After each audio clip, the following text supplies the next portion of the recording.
Será que um carro chinês será capaz de derrotar em breve SUVs nacionais entre os mais vendidos? T-Cross, Creta, Tracker, Renegade, Kicks e companhia? A resposta é cada vez mais que sim.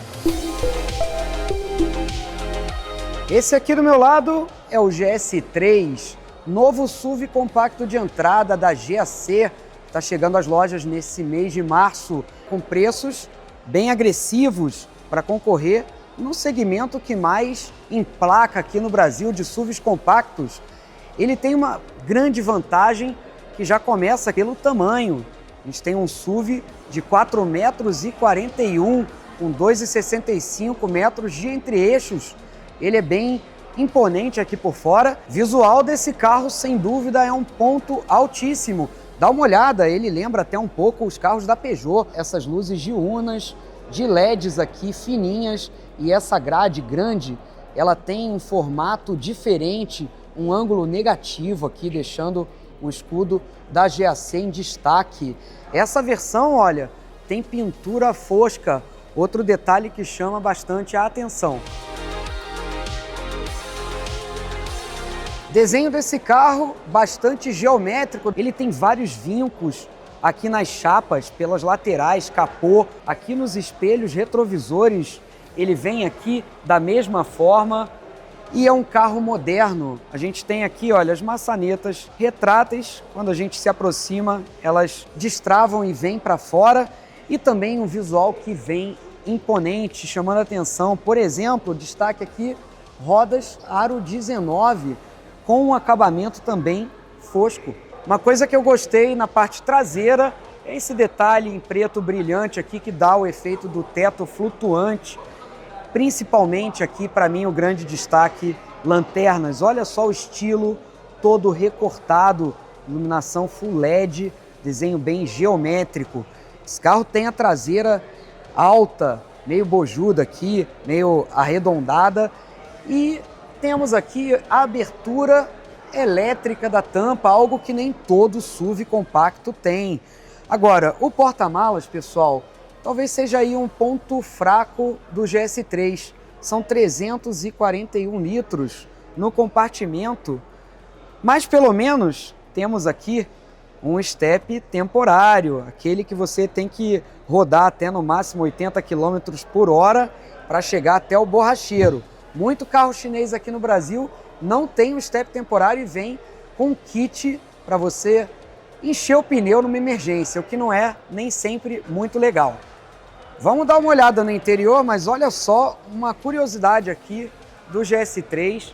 Ele tem esse aerofólio, é um SUV, ele não é um carro esportivo, mas ele tem esse aerofólio aqui diferente, né? Inclusive com a luz de freio aqui nessa parte central. Curioso. Aqui no banco traseiro, esse carro chama a atenção pelo espaço. Ele tem o mesmo entre-eixos do Volkswagen T-Cross, por exemplo, embora ele seja maior, mais comprido, mais largo.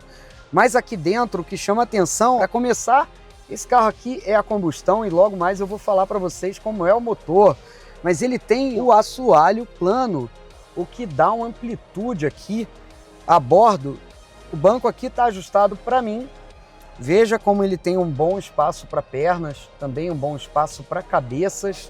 O acabamento aqui atrás um pouco mais simples que lá na frente, principalmente aqui, olha, na porta, plástico duro, né? Mas um carro que realmente é bem servido aqui, com bastante espaço, bastante conteúdo, né? Temos aqui teto solar, saída de ventilação, entrada USB para carregamento celular, vidros elétricos, materiais agradáveis, e tem aqui também um descanso de braço com porta-copo. Aqui o ponto alto do GAC, GS3. Se você entra pela primeira vez na cabine desse carro, talvez você pense que está num modelo de uma categoria superior, quando você compara com Creta, T-Cross, mesmo o novo Kicks, por exemplo. É muito mais tecnologia aqui aos olhos e principalmente um acabamento que também traduz um pouco mais de sofisticação, né? Eu gostei muito aqui do volante, um volante de aro menor, base reta, detalhes aqui em preto brilhante e cromado, botões aqui, sistemas ADAS, né, presentes nesse carro, e uma ótima empunhadura. Ele é muito moderno, né? Temos aqui um display de 7 polegadas para o quadro de instrumentos e, claro, o destaque acaba sendo o multimídia aqui, 14,6 polegadas, espelhamento sem fio, conexão com a internet, atualizações remotas, over the air, né, pelo ar. E algumas coisas aqui que eu achei muito interessantes, né? Primeiro, temos aqui, por exemplo, botões físicos para ajustar o ar-condicionado. Muito carro chinês atualmente está chegando sem botão nenhum no painel. E ele aqui mantém esse clássico cluster aqui para ajustar a temperatura, a intensidade da ventilação. Temos uma bandejinha aqui também de carregamento de celular, fácil acesso, 50 watts de potência com ventilação aqui para o aparelho não superaquecer. E aqui, olha, no console, esse joystick aqui, muito interessante, discreto, não é uma coisa muito espalhafatosa, para você fazer a seleção do câmbio aqui, colocar a marcha, né, o drive, a ré. Esse carro é automático, câmbio de dupla embreagem e 7 marchas. Não temos aqui os pedal shifts, senti falta deles, né? É um carro que eu já vou comentar com vocês, uma proposta de ser um carro com um desempenho mais esportivo na categoria, mas ele fica devendo aqui os pedal shifts. E um carro que, para mim, o espaço interno, esse console flutuante e principalmente os materiais aqui e o empacotamento chamam a atenção. Um item, por exemplo, que eu achei diferenciado são os alto-falantes, né? É o sistema de som desse carro com assinatura aqui DTS, um som bem interessante, bem gostoso, que eu particularmente achei um ponto alto aí nesse primeiro contato. Estou aqui numa versão com interior em 2 cores, cor caramelo, mas para quem não gosta tanto, esse carro também tem a opção do interior todo preto. Eu particularmente, vendo aqui uma outra unidade, gostei muito do interior all black, todo preto aqui, os acabamentos, painel, teto, muito interessante. E esse carro chama atenção pelo conteúdo de série, são 2 versões, Premium na base e Elite no topo. A Premium chegando por R$ 129.990, preço de lançamento para as primeiras 1.000 unidades. Depois o preço dela vai para R$ 139.990, o que, sinceramente, pelo conteúdo que ele entrega, me parece também um bom negócio, vai chamar a atenção. E a versão top, que é essa que a gente está aqui, Elite, R$ 159.990, trazendo muito conteúdo que tem SUV de 200 mil que não tem. Vou dar um exemplo aqui, ó, banco do motorista, ajustes elétricos. Temos no multimídia sistema de câmeras de visão 360 graus, capô transparente, o carro fica transparente ali, você tem uma visualização muito bacana de todo o exterior do carro. Tem até, olha, Park Assist, o assistente de baliza, que faz a manobra para você, tanto em vagas perpendiculares ali, quanto em vagas paralelas, né, à calçada. Então são vários itens que fazem esse carro aqui realmente ficar com um pacote de série bem chamativo. Um dos diferenciais do GS3 vai ser a mecânica, porque ele é um dos poucos chineses que a gente vai ter, por enquanto, somente a combustão. Esse carro traz um motor aqui, 1.5 turbo de ciclo Miller, diferente aí, com uma especificação mais voltada para a eficiência, talvez. E esse carro, ele tem, olha, bom desempenho, os números realmente chamam a atenção. No momento, só gasolina, mas claro que ele vai ser flex em breve, né? São 170 cavalos de potência, 25,5 kgfm de torque, combinado aí com o câmbio automatizado, dupla embreagem, 7 marchas, banhado a óleo. Promete aí um desempenho muito interessante.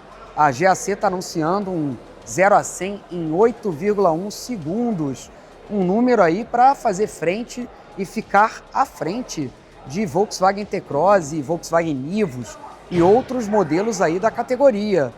É um carro que vai ter custo-benefício agora com esse desempenho, porque ele chega concorrendo com os SUVs que tem motor 1.0 turbo, então ele é muito mais potente nessa faixa de preço que ele vem ali por 130, 140 mil até 160 mil. Isso é faixa de preço, por exemplo, hoje de Creta 1.0 turbo e T-Cross Comfortline também e outros modelos aí. Então, um SUV com tração dianteira, uso urbano e que vem já para fazer aí um desempenho que vai chamar a atenção. Bom, vamos acelerar aqui o GS3, sentir um pouco aí como ele acelera, como ele freia. Acelerando aqui, o test drive hoje vai ser praticamente todo em linha reta. A gente vai fazer pouca curva com esse carro. Então vai faltar aí um pouco de uma vida mais real aqui, sentindo mais o carro, né? Mas olha, o que eu posso dizer é que a GAC ajustou esse conjunto mecânico para o Brasil. Eles reforçaram isso na apresentação. Então, motor 1.5, o câmbio foram ajustados. Mostraram inclusive gráficos que tinham linhas ali com as diferenças, né, de aceleração do motor feito para o mercado chinês e do motor feito aqui para o mercado brasileiro. E realmente o daqui do nosso país vai ter um desempenho um pouco melhor, uma resposta mais rápida, né? Promete uma agilidade maior. Esse carro tem um bom isolamento acústico, a gente não chega a ver o motor roncando muito aqui dentro da cabine, né? Embora, diferente dos elétricos da marca, que são absolutamente silenciosos, né? Você não escuta nada. Aqui a gente tem o barulho do motor a combustão. Esse motor, por enquanto, somente a gasolina, né? Esse era um ponto que muita gente ficou em dúvida, porque na apresentação a GAC não colocou isso muito claro nos slides. Então, todo mundo ficou, é flex ou é gasolina? E ele é só gasolina por enquanto, né? Um motor que vai ser flex, com certeza. Provavelmente vai ser flex a partir de 2027, no ano que vem, quando a GAC vai começar a produzir carros na fábrica da HPE Automotores, lá em Catalão. Então, olha, Goiás, Catalão, HPE Automotores, que faz os carros da Mitsubishi aqui no Brasil, produz atualmente o Eclipse Cross e a Triton, né, a picape Triton. Eles vão produzir também os carros da GAC. Não foi confirmado qual vai ser o primeiro modelo, mas convenhamos, né, tem tudo para ser o GS3, que vai ser o carro de maior volume da GAC aqui no nosso mercado. Esse carro aqui surpreendeu muito o posicionamento do preço, né? Lançamento agressivo, essa versão de entrada premium, que não é esta que a gente está acelerando, né? Eu tô aqui na Elite, versão de entrada premium, com um preço de lançamento aí de 129.990 para as primeiras 1.000 unidades, que deve vender rapidamente por esse valor, né? Um carro que tem muito conteúdo já, ele descarta aí poucas coisas do que a gente tem aqui na versão Elite que estamos acelerando, né? Por exemplo, mudam as rodas, muda a grade frontal, não tem o teto solar panorâmico, mas ele preserva aí uma boa quantidade, a maioria dos equipamentos, por assim dizer, né? Os mais importantes, multimídia, ar-condicionado, chave presencial, enfim. Dirigindo o carro, 3 pontos me chamaram a atenção. Primeiro, quando você liga a seta para fazer uma conversão, ele tem câmeras laterais aqui nos retrovisores e ele joga essa imagem aqui no multimídia. Então, se você está navegando no GPS e você liga a seta para fazer a conversão, ele cobre o mapa, você perde a visão do mapa. Então você pode ter um erro ali no trajeto, errar uma entrada. É um ponto que... o mesmo problema que a gente tem nos carros da Honda, né? Com o sistema que também joga no multimídia por cima do mapa a imagem lateral. No caso da Honda, é só do lado direito, né? Aqui a gente tem as câmeras nos dois lados. Também achei a direção desse carro em linha reta aqui, às vezes um pouco oscilante, né? Ela não é tão firme quanto a gente sente num carro alemão ou de marca mais tradicional, né? Não chega a ser muito leve, uma direção boba, mas também não tem aquela firmeza de carro alemão, né? E o terceiro ponto aqui, pedal do freio. Esse carro freia bem, ele tem uma frenagem segura, mas ele tem aquele pedal que você precisa colocar um pouco mais de força, um pouco mais de pressão. Então, uma frenagem mais forte, de emergência, você tem que afundar bem o pé aqui para ele te dar o máximo de potência de frenagem, né?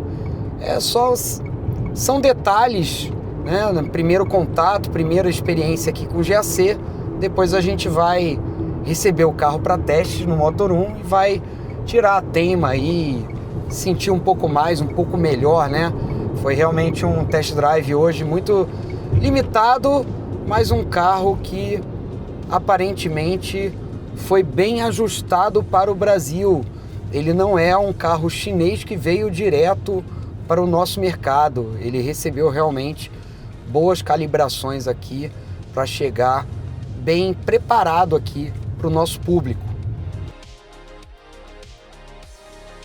O GS3 tem tudo para dar certo aqui no Brasil. Inclusive ele deve ganhar futuramente uma versão híbrida para concorrer, inclusive, uma faixa um pouquinho acima contra o Yaris Cross, que acabou de chegar às lojas, por exemplo. Acho que o grande chamariz desse carro é o preço. Todo mundo ficou impactado aqui no lançamento, né? Quando a GAC anunciou os valores.